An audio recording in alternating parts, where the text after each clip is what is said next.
오늘은 사무엘하 1장 1절부터 16절까지 말씀으로 성도의 무기라는 제목으로 하나님 말씀 나누겠습니다.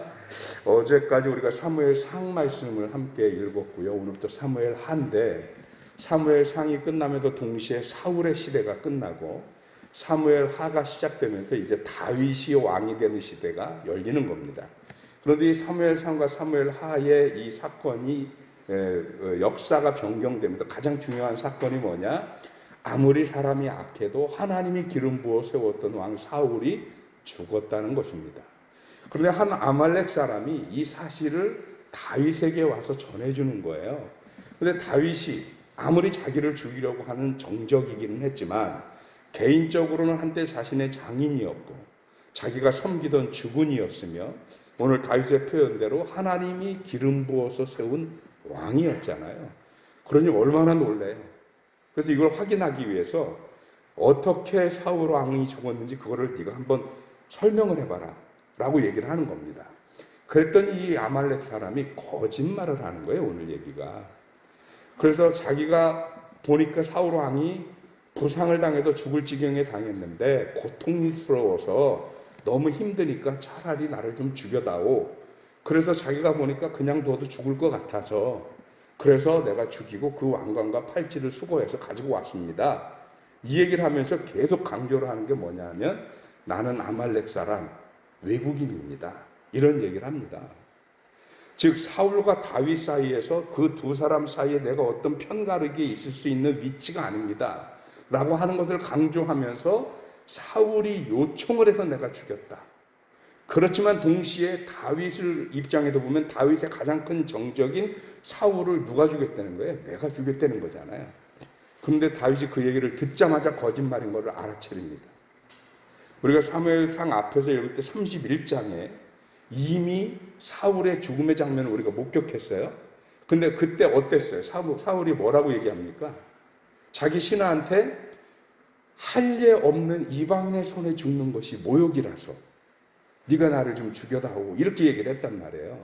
그러니까 그 죽임을 부탁받은 이 친구도 죽입니까? 못 죽입니까? 사울의 신하가 못 죽입니다. 왜 그렇습니까? 임금이라서도 있지만 오늘 다윗이 하는 얘기예요. 하나님의 기름 부은 자를 어떻게 죽여요? 이건 이스라엘의 종교적인 신뢰입니다. 아주 절대적인 관습입니다. 그래서 이스라엘 사람이라면 누구나 아는 게 뭐냐?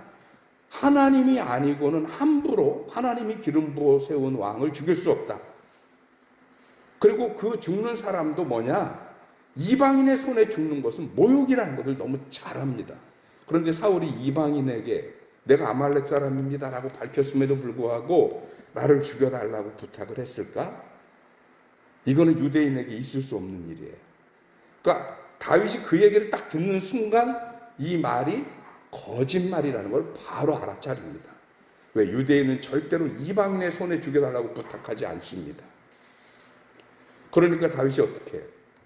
이 아말렉 사람을 죽이라고 얘기합니다. 아말렉 사람은 계산이 있었을 거예요. 자기가 이렇게 해서 사울을 죽여서 아마 우연히 사울의 시체를 찾았을 수 있겠죠. 그래서 왕관과 팔찌를 회수해서 다윗에게 가져가면 적어도 두 가지. 팔찌와 왕관이 증명하는 건 우리 군인들로 치자면 군번이잖아요. 군번줄. 그거로 군번줄을 군대에서 뭐라고 부르냐면 인식표라고 불러요. 인식표. 이 사람이 죽었을 때 이 사람이 누군지 알아볼 수 있는 인식표. 그러니 임금만이 가질 수 있는 왕관과 팔찌를 가지고 갔다면 틀림없이 사울이 죽었다는 것이고, 그러면 다윗이 더 이상 도망다니지 않아도 되고, 그리고 다윗이 서둘러서 나라를 수습할 수 있는 시간을 얻게 될 것이고, 그러면 나는 공을 세울 것이다. 그러니까 아말렉 사람임에도 불구하고 자기네 나라로 간 게 아니고 다윗에게로 온 거예요. 왜? 적어도 이런 정도의 혁혁한 공을 세우고 사울이 부탁을 해서 내가 죽이긴 죽였지만 어쨌든 내 손으로 다윗의 원수를 죽였으니 나한테 큰 상을 베풀고 적어도 벼슬자리 하나 주지는 않을까 하는 기대감 때문에 갔을 거란 얘기지. 그런데 거짓말로 얻을 수 있는 건 아무것도 없습니다. 불과 몇 마디 질문에 이 아말렉 사람의 거짓말은 바로 탄로납니다. 유대인의 관습도 모르고 유대인의 신념도 모르는 이 아말렉 사람이 저지른 큰 실수입니다. 유대인은 절대로 이방인의 손에 자기를 죽여달라고 부탁하지 않습니다. 그 거짓말을 한 것 때문에 결국은 자기는 벼슬을 얻거나 상을 받은 게 아니고 죽임을 당합니다. 그래서 더더욱 성도는요, 거짓말이 아니라 정직과 진실함이 우리들의 삶에 아주 중요한 원칙이어야 합니다. 그래서 오늘 제목이 성도의 무기인데, 왜냐하면 성도가 가진 무기가 별로 많지 않아요. 세상 사람들에 비해서. 세상 사람들은 실력도 무기고 재력도 무기고 능력도 무기고 하다못해 백그라운드 무슨 줄 있는 것도 무기예요.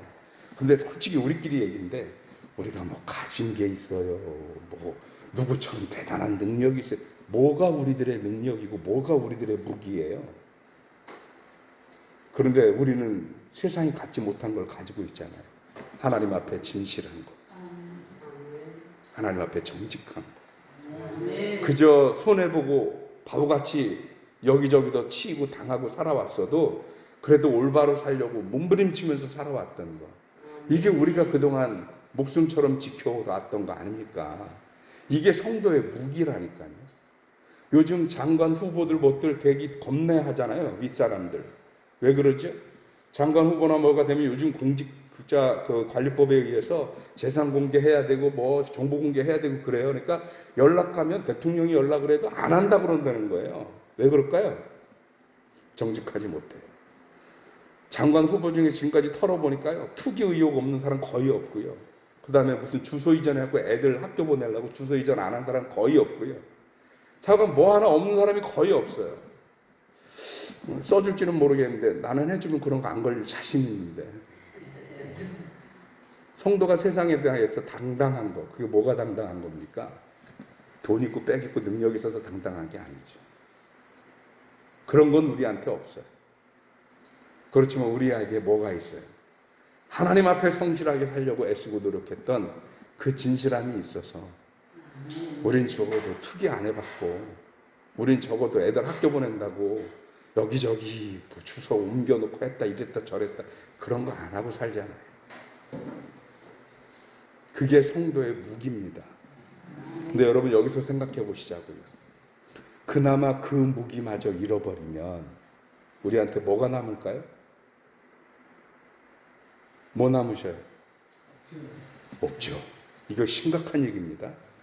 목숨 걸고 지켜야 되는 겁니다. 이 무기 끝끝내 관리해야 되는 거예요. 이 진실함과 정직함이 우리들의 유일한 무기인데, 이거마저 잃어버리면 이제는 우리가 세상과 맞설 수 있는 게 뭐가 있느냐. 성도가 세상과 맞서면서 당당한 이유가 그거예요. 그래, 니네들은 돈 갖고 어쩌고 뭐 하고 그거를 품제지만 우리는 하나님 앞에 내가 서 있는 이것, 하나님 앞에 정직하게 온전하게 진실하게 서 있는 이거, 우리는 이거 하나 가지고 너희들에게 간다. 아멘. 그래서 우리 당당하게 큰 소리 치는 거예요. 그래서 가만히 보면 여러분 주변에도 어때요? 목사님들 보면 참 개척교회 목사님들 얼마나 사는 모습이 그래요. 어제 우리 장로님 여기 그 우유 갖다 놓으셔서 여기저기 교회 카톡도 보내고 전화도 했어요. 우유 가져가라고 그랬더니 득달같이 왔어요. 왜냐하면 그분들 입장에서 횡재거든요. 횡재. 사는 게 부자하니까 그것도 굉장히 큰 거예요. 그분들한테는 감사하다고. 가서도 막 카톡을 보내요. 숨겨주셔서 고맙다고. 장로님 때문에 내가 얼마나 요즘 인기가 좋아지는지 몰라요. 그런데도 그분들 가만히 보세요. 어떤 때는 얼마나 당당한데요. 물질적으로는 그렇게 어렵고 쪼들리는 삶을 살지만 목사님들 당당해요. 왜 당당합니까? 부끄럽지 않거든요.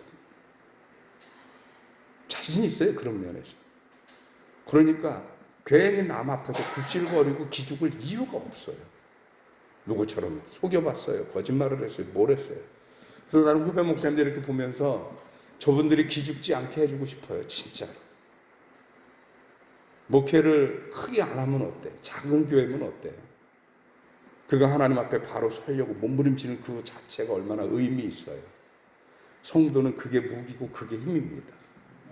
사랑하는 성도 여러분, 우리가 하나님 앞에 그런 무기를 소유할 수 있게 됐기를 주님의 이름으로 축원합니다. 그래서 세상에 뭐 기죽지 마시고요. 당당하십시오. 우리가 그들처럼 뭐 실력 있고 빽 있고 돈 없어도 괜찮아요. 그들이 전혀 가질 수 없는 거 우리 가지고 있잖아요. 진실함과 정직함으로 그들 앞에 당당히 서는 저와 여러분들 되시기를 주님의 이름으로 축원합니다. 기도하겠습니다. 하나님 고맙습니다. 크신 은혜 주셔서 오늘 이 아침 성도의 무기가 무엇인지 알게 하시니 감사합니다. 한 아말렉 사람이 거짓말로 무엇을 얻으려고 하다가 실패하는 모습을 봅니다. 거짓으로 얻을 수 있는 건 아무것도 없습니다. 허세로 얻을 수 있는 건 아무것도 없습니다. 나를 감추고 포장하는 것으로 얻을 수 있는 건 아무것도 없습니다. 하나님 앞에 진실하게 정직하게 서는 것으로 우리는 아무것도 얻을 수 없는 것 같은 세상에서조차도 하나님의 은혜와 인도하심을 얻을 수 있음을 깨닫게 하여 주옵시고 오늘도 정직한 삶을 사는 주의 백성들 되게 하여 주옵소서. 날씨가 너무나도 덥고 힘들어지고 있습니다. 이 날씨에 사랑하는 성도들 건강 상하지 않게 하시고 하나님의 보호하심의 손길을 더하여 주시옵소서. 우리 든든히 서가는 교회의 건축과 부지를 위해서 기도합니다. 하나님 함께 하시고 좋은 부지 우리가 기도하는 중에 있음에 우리 교회가 소유할 수 있도록 주님이 도와주시옵시고 그곳에서 우리 든든히 서가는 교회에 새로운 꿈이 세워져 갈 수 있도록 성령께서 주장하여 주시옵소서. 예수 그리스도 이름으로 기도하옵나이다. 아멘.